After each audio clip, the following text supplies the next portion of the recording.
Well, good evening, everyone. Thank you so much for joining us. And for those of you that will watch us online later, as we'll be posting this to our YouTube, thanks so much for joining us here. This evening, I have with us Dr. Adele Leon from our Department of Communication, Media, and the Arts, as well as a current master's student, Joanna Sutherland, who's in our Composition, Rhetoric, and Digital Media program. Dr. Leon has a little bit of a background teaching courses for us, for our students within composition, professional writing, and applied professional studies. And she has research that engages structural and organizational issues. She actually has a PhD in rhetoric and composition and teaching of English, as well as having been working with us doing anything from working on the, South Florida Writing Project as one of the founding directors. And then working with some of our different students to help with things like our Summer Institute that helps some of the local teachers in K through 12 throughout South Florida. Whereas with with Joanna over here, she actually comes from us from the University of Sheffield, having done a bachelor's degree in journalism. She's actually a current educator at Fort Lauderdale High, where she's teaching English language at a college level in an AIC program. As she does her studies with us, you'll get to hear a little bit more about what they've been up to with our programs. So without further ado, all you guys. Thank you so much. Okay, yes, thank you for the introductions, Teddy. As Teddy said, yes, I'm Dr. Leon. I came out here from getting my PhD at the University of Arizona. Before that, my master's at the University of Alabama, Birmingham, also in rhetoric and composition. And then my bachelor's in English from a small liberal arts college. So I've been kind of working with communities since I've been in education or higher education. And that's something that really drew me to not only NSU, but to start a National Writing Project site here. And I'm going to end up talking a little bit more about how I got that started later. But basically, my specializations for my PhD were in community writing and critical pedagogies. It's my third year starting here at NSU, so go Sharks. It's definitely the healthiest environment I've ever worked in academia, and I cannot compliment the support that I've had with the SoFlo Writing Project enough. And with that, I will hand it over to Joanna. Good evening, everyone. I'm Joanna Sutherland, a graduate student in Composition, Rhetoric and Digital Media, NSU. I'm a full-time educator. I've taught high school English and creative writing at Broward County Public Schools for the past 8 years, where I also run an after-school creative writing club. Before my teaching career, I worked in asylum and immigration law in the UK, and my bachelor's, as Teddy said, is in journalism. So when I graduate in 2025, the graduate assistant coordinator role will be open to other current graduate students, and internships can also be made available for grad students across the university who are interested in community and service learning.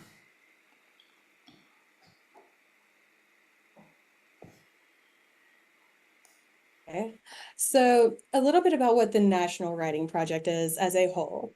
It's the longest living professional development enterprise in the United States, focusing on teaching writing.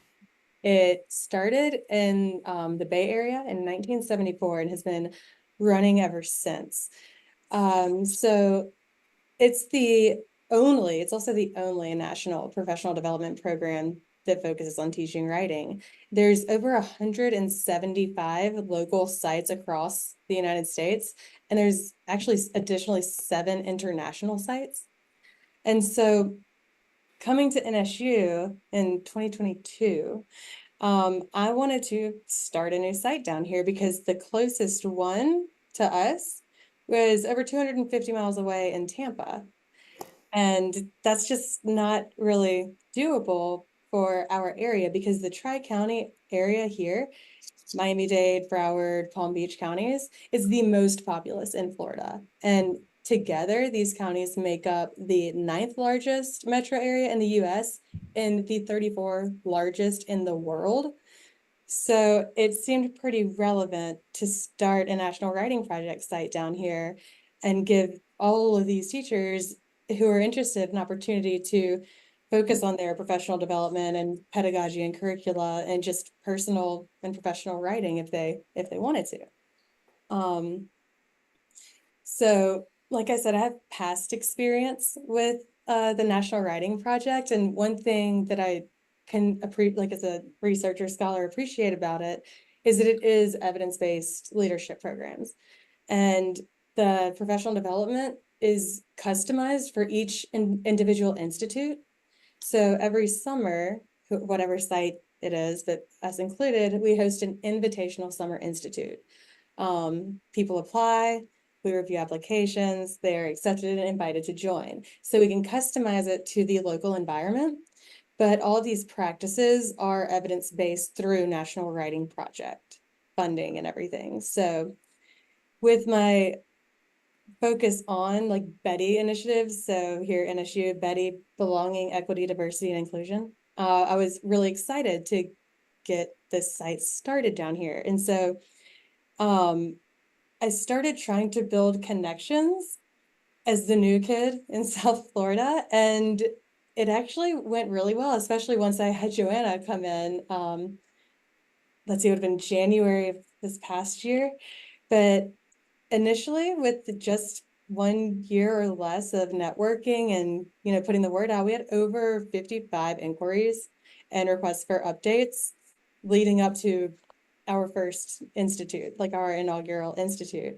So with that level of immediate interest, it was pretty enthusiastic and it's showing results. So with that also uptick in my Outlook calendar list of contacts, if anybody does have a recommendation for some sort of a mail service or if people can unsubscribe from updates, please let me know during the Q&A because that will be the next thing on my list. So it's clear, as Dr. Leon said, that the work of the National Writing Project is research-based. So the slide we've got here shows the impact of one of the NWP writing intensive writing professional development for educators on 4 attributes of students' source-based argumentative writing, grades 7 through 9. This really shows what happens to student learning when educators take part in these.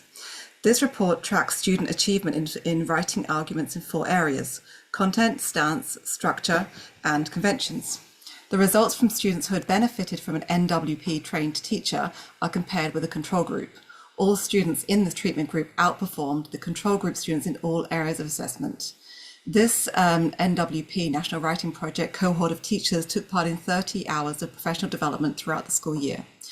These results were apparent after only 1 year, which incorporated 4 cycles of the following steps.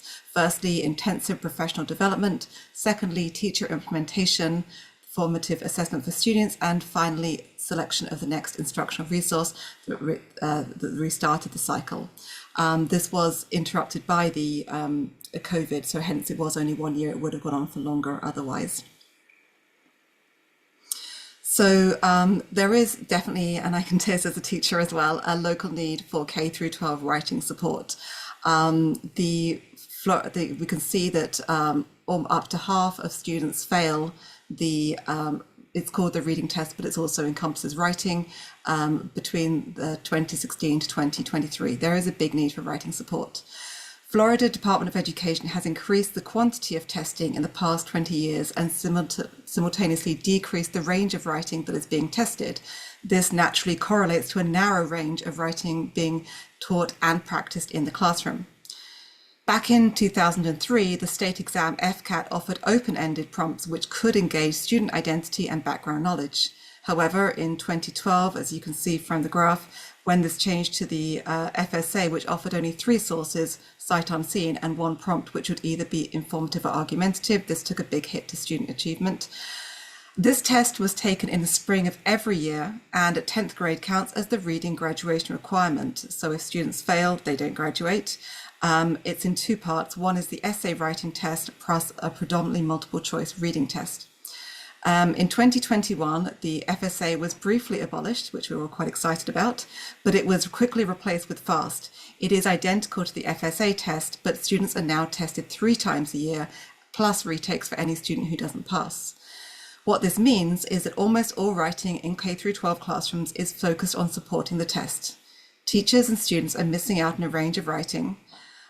In various studies where low-level students wrote to explain their thinking, they were able to achieve a lot higher, And it's clear that 50% of our students here seem very unmotivated and struggling, and this method of testing is not working. So what is the SoFlo Writing Project? Well, it's hosted by the Department of Communication, Media and the Arts. Thank you very much. We serve the Tri-County area. We really engage in off-site community support and engagement. And as Dr. Leon mentioned, the BEDI-oriented curriculum and justice pedagogies. Instead of being focused on the writing project, we try and shift teachers' focus to process, context, and student-centered writing, as well as giving teachers confidence in their own writing through daily praxis. What we end up with a public final showcase, in-service points, and NWP badges awarded to fellows, plus CIDM application waivers and program benefits, and it's held at NSU Davie every July for 3 weeks, 9 a.m. till 3 p.m. I chose to work with the SoFlo Writing Project in addition to my full-time high school teaching job and my studies, because I was really drawn to the concept of the importance of teachers as writers supporting other teachers. It can really be an isolating profession because we spend far more time with our students than our peers, and professional development is usually limited to an hour's presentation on strategies or techniques, never digging into composition theory.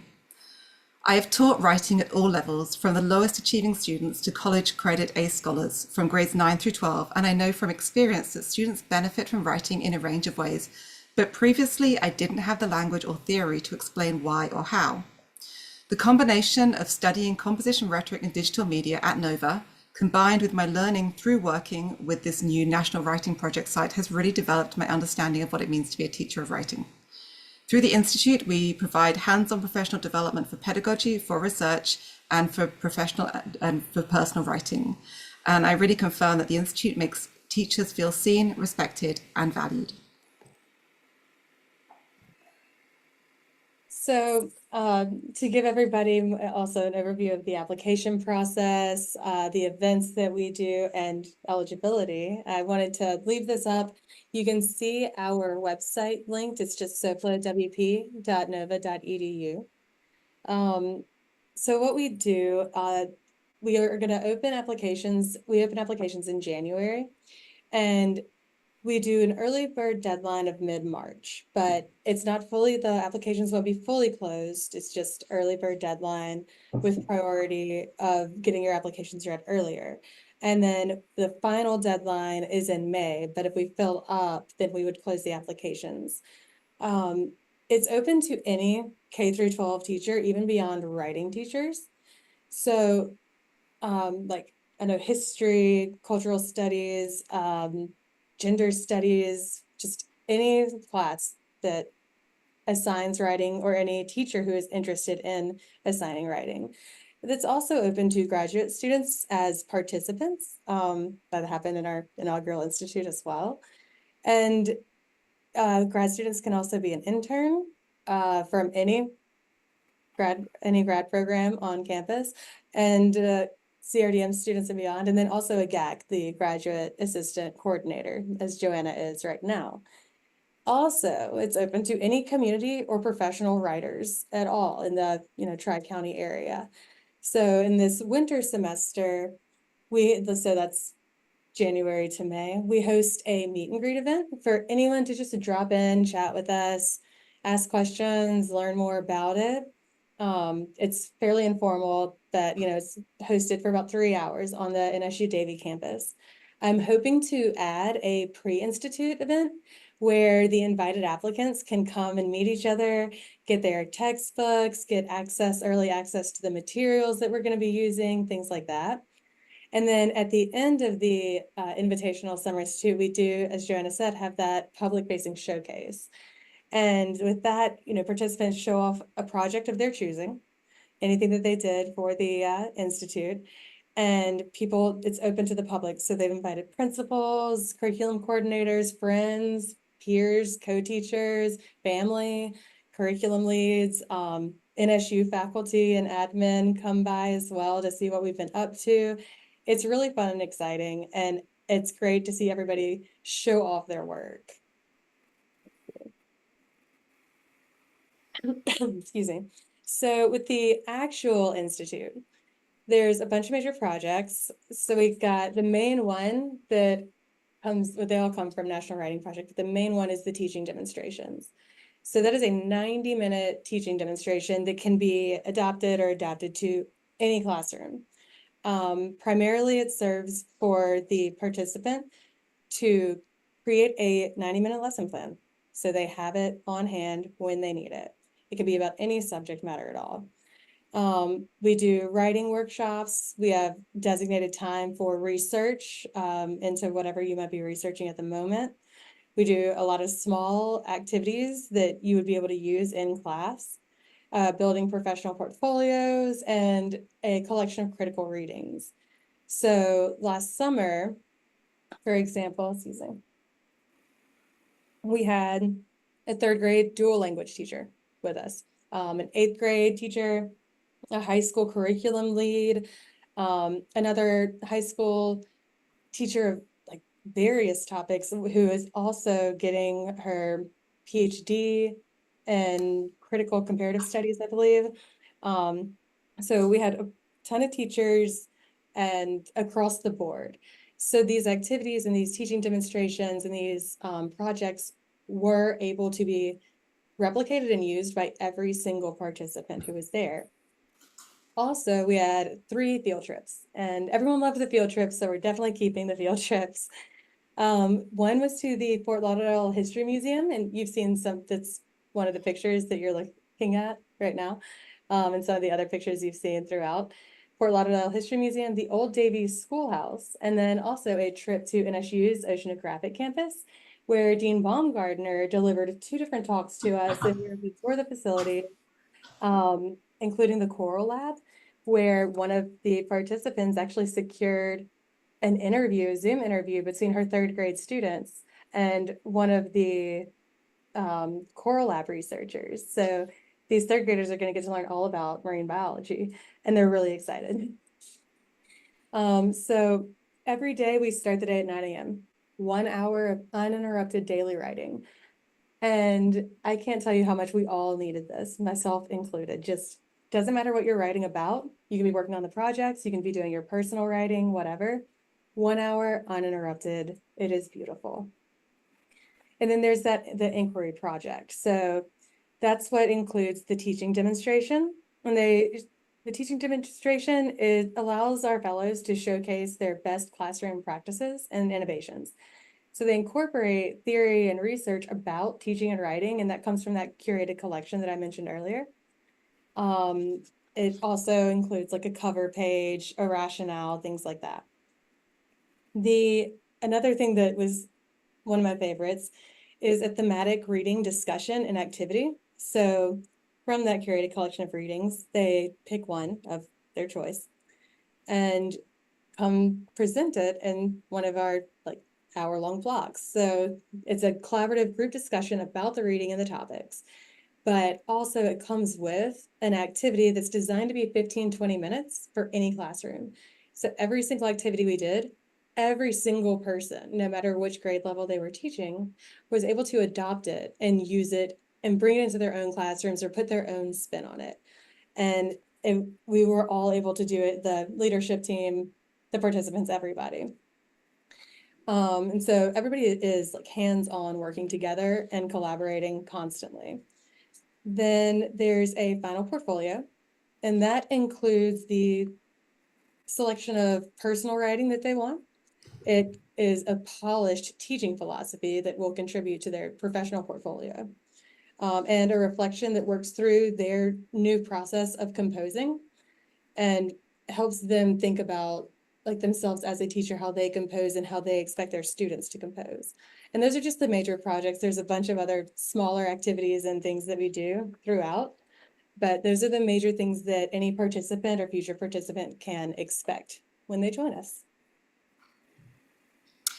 So the leadership team is Dr. Leon as the director, and Shante Herring is the co-director, and then I'm the graduate assistant coordinator.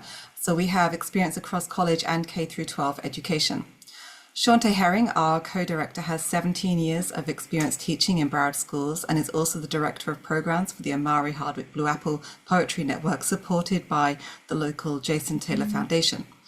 In these roles, she helps K through 12 students develop writing, performance, and community service skills through spoken word poetry. At the Jason Taylor Foundation, Shaunte oversees all aspects of poetry programming, including design, evaluation, curriculum development, educator training, and management of the Louder Than a Bomb Florida Poetry Festival. I'm a highly effective educator at Fort Lauderdale High School, where I teach English in the college level ACE program and lead the Creative Writing Honors program. I also run the Creative Writing Club, and I previously led the school's poetry club to the same competition that Shaunte runs, the regional semifinals for middle and high school students. As I mentioned before becoming a teacher, my work included professional writing in human rights law, journalism, and also marketing. I moved to South Florida in 2014, and I'm currently a graduate student, as well as my coordinator role, where my current research interests include the rhetoric of book bans regarding student identity and learning as a form of writing. You can see from our fellows' testimonials here that they each appreciate the support for their own personal writing, as well as the formal and informal sharing of knowledge and experiences. Although I was only able for urgent family reasons to take part in a first week of the Institute, it was really eye-opening. This is now my 9th year of teaching high school. I finished the last year totally burnt out and exhausted. It was hard for me to show up there at the Institute to be professional just a few weeks after the school year ended, but I still got so much out of it. Even though my time at the Institute was brief, I am truly glad that I had the experience of meeting the fellows and starting to get to know them. And since then, reading the testimonials and seeing all the work and joy that have come out of it has helped stimulate and encourage me in my own teaching. Although I'm taking a leave of absence from the end of September to focus on my studies and on the SoFlo Writing Project, so I've only got a short time left in the classroom this year, I am truly enjoying it and remembering how it is to love teaching thanks to what I've learned and observed through SoFlo. Even attending a week of the Institute has definitely helped me remember why I became and why I love being a teacher of writing. And I think maybe it made me a better human being too. Thank you. Yeah, so the major takeaways, it's not the regular professional development that a lot of the K through 12 teachers were telling me that they are used to. It's collaborative the whole time. We work together. We're producing things together. We are building on each other's ideas together. So it's not you sitting there from 9 to 3 with, the leadership team lecturing at you with no takeaways. There are leadership position opportunities for participation and professionalization. It brings continuity through the communities of practice and the facilitation opportunities that come with the NWP badging that we do at the end. I learned a lot that interdisciplinarity breeds growth, and I'm really excited for that. And there's also, again, those opportunities to join the CRDM Master's Program here with us in the Department of Communication, Media, and the Arts. So if you complete the full institute, there are application waivers and things like that you would be eligible for, including up to 6 credit hours toward the master's degree. So overall, I just learned that doing this work, it is so refreshing, and it cannot help but lead to feeling excited about all of my personal upcoming projects that I'm working on, but also even my teaching, my classroom, the way I'm designing my curriculum, the way I'm building out my activities, and keeping in touch with our cohort, because we still keep in touch regularly. There's a lot of opportunity for that community, and I'm really excited to be able to offer it here in South Florida. So that wraps everything up. If any questions, I'll stop sharing my screen, but open to questions. Well, if anybody does end up having any questions, I'm going to just put my email in the chat.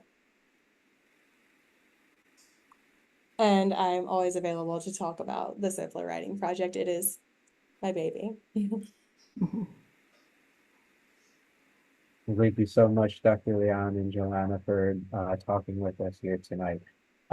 We truly do appreciate you taking your time out to come and talk with us, and especially to anyone looking into our programs at the university or looking into doing some more with their writing skills. And just to kind of add on to what Dr. Leon was saying earlier, if you guys are interested in learning more about our master's program in composition, rhetoric, and digital media, we do have a online open house happening later on in October on the 17th at 12:30 p.m. Eastern Standard Time if you'd like to come learn more about that. We'll be happy to answer any question you have regarding the program format to the application process. Hope you all have a wonderful evening. Oh, wait, we have something. Oh, sorry. I just stopped. My apologies. Anyways, I hope you all have a wonderful evening, and thanks again for joining us.